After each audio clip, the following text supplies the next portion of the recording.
Atenção! Vamos começar a entender um pouquinho se compensa mesmo abrir um consultório presencial, se compensa trabalhar com a psicologia clínica e entender um pouco desses processos. Meu nome é Fernanda Violim, eu sou psicóloga clínica e trabalho com foco em relacionamento, em casal e individual adulto. Sou especialista em TCC e esse vídeo hoje ele é especialmente para contar um pouco da minha história e da trajetória na clínica e te contar e te ajudar a abrir o seu espaço clínico se você está buscando isso, se você não sabe por onde começar. Então eu quero te dar algumas estratégias e eu espero do fundo do meu coração que esse vídeo te ajude. Já curte aqui, comenta, deixa suas dúvidas. Se no final do vídeo você não gostar, você descurte. Mas eu espero muito que realmente faça sentido para vocês. Então vamos lá. Esse é o meu espaço clínico hoje. Eu vou passar alguns vídeos para você de como ele é aqui no geral. Mas eu atendi no formato online durante 4 anos. Eu me formei na pandemia.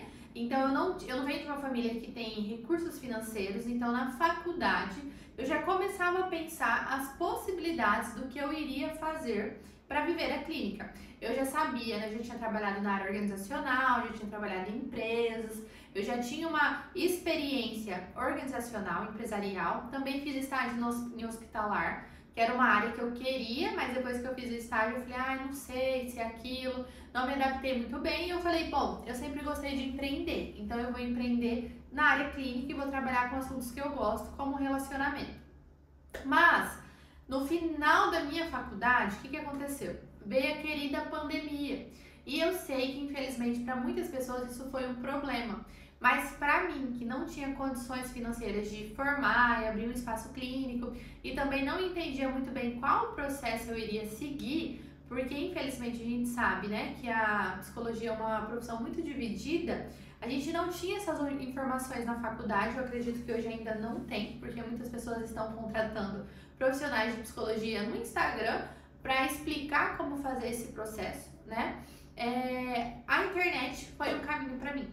Então eu atuei por 4 anos no formato online, eu fui pro Instagram, tentei muito, chorei, me frustrei, mas chegou um momento que deu certo e eu consegui avançar. Depois desse processo, que eu já tinha conseguido conquistar, eu já tinha conseguido enxergar que eu conseguiria ter clientes, que eu conseguiria viver da clínica, que aquilo era muito importante para mim, eu fui muito realizada no online. Eu cheguei aqui, que eu falei, cara, será que vale a pena ter um espaço clínico? Porque após a pandemia,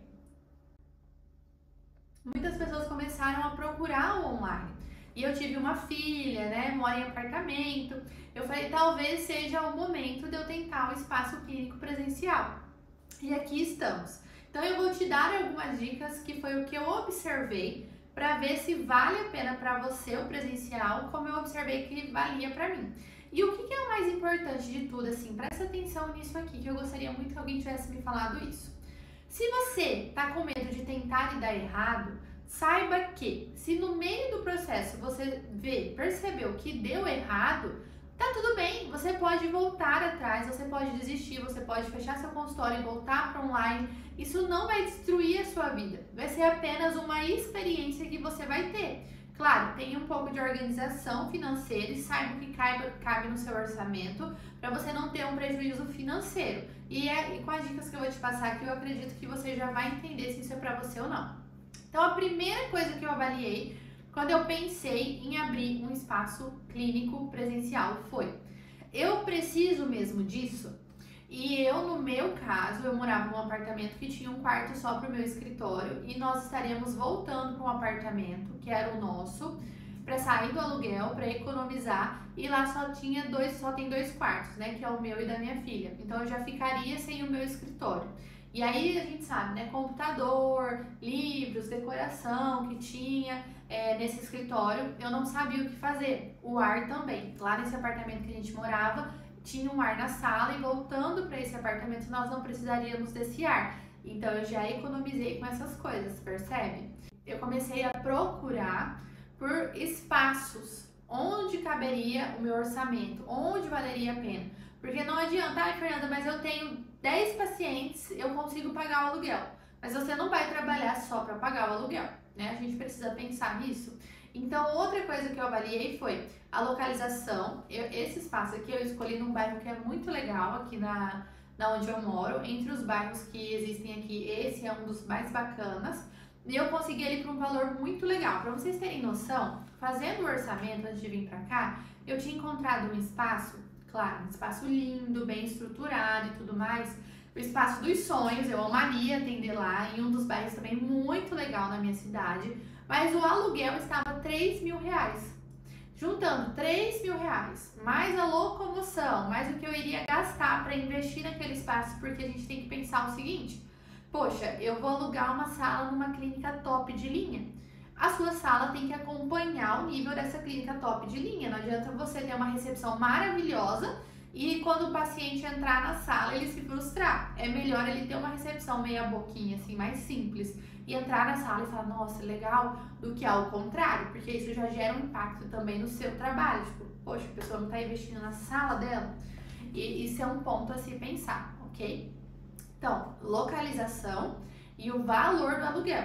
Por que a localização, gente? Pontuando aqui, porque você tem que pensar quanto tempo eu vou demorar para chegar lá, o quanto eu vou gastar de gasolina, quanto eu vou gastar no trânsito. Se você for igual eu que tem filho, né, que precisa ter esse movimento, a gente tem que pensar nisso.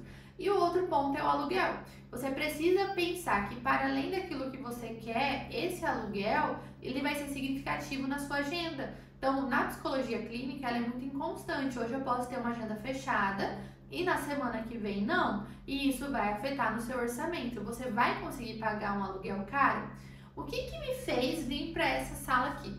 Eu amo pintar, eu amo decorar, então eu pintei a minha sala, tudo que vocês estão vendo aqui, gente, fui eu que fiz, tem coisas que eu gostaria de melhorar, claro, mas dentro das condições que eu podia, é o que tá aqui. E hoje a gente usa a internet também para comprar alguns acessórios, que é o que ajuda bastante, né? Mas eu aluguei essa sala aqui, por quê?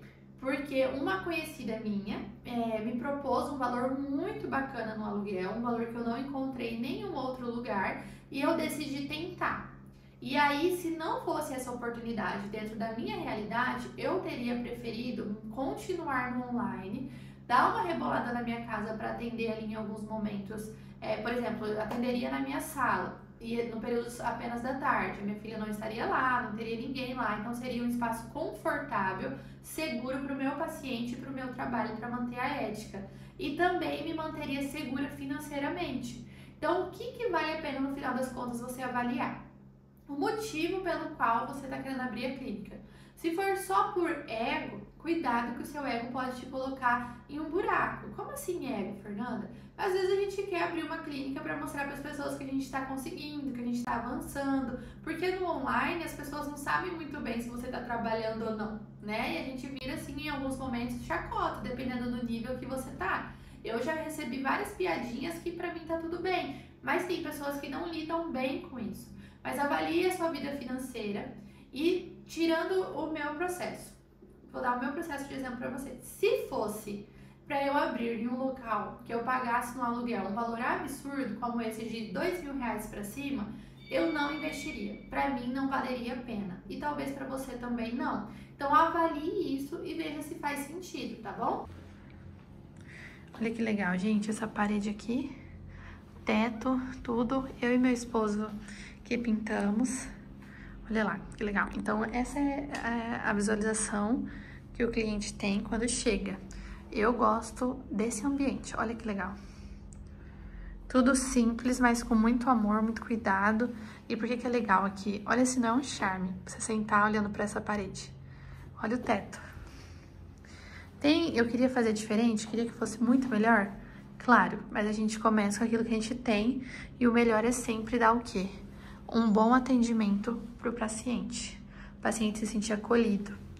Então, várias vezes, já teve pacientes que chegaram aqui, a recepção da clínica é simples, não vou filmar porque já tem uma paciente me esperando para ser atendida, mas chegam ali, aí, beleza, mas quando entram aqui e falam assim, nossa, amo esse clima de psicólogo, amo essa sala de psicólogo. Então, olha como é uma delícia. Eu amaria ser atendida numa sala assim. Simples, mas com muito amor. Isso que eu quero mostrar pra vocês. Vocês mesmos, você mesma pode fazer. Não precisa gastar rios de dinheiro. Se eu fosse pagar alguém para pintar isso aqui, eu gastaria só na pintura uns 4 mil reais aqui onde eu moro. Aqui, pra pintar, é muito caro. Já até falei que eu vou virar pintora, porque eu gosto, né? É meu hobby. Mas tudo pode ser aprendido hoje na internet.